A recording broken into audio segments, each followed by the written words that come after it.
機芯有入水生鏽痕跡，拆卸自動舵，拎落表罐，冇痕拆卸指針。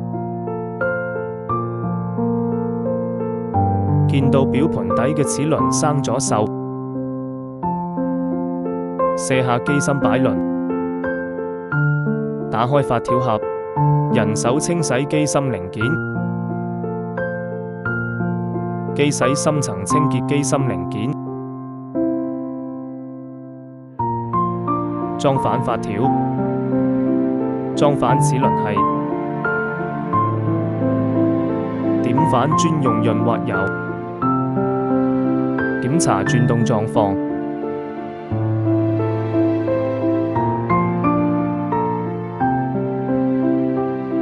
裝反自動上鏈系，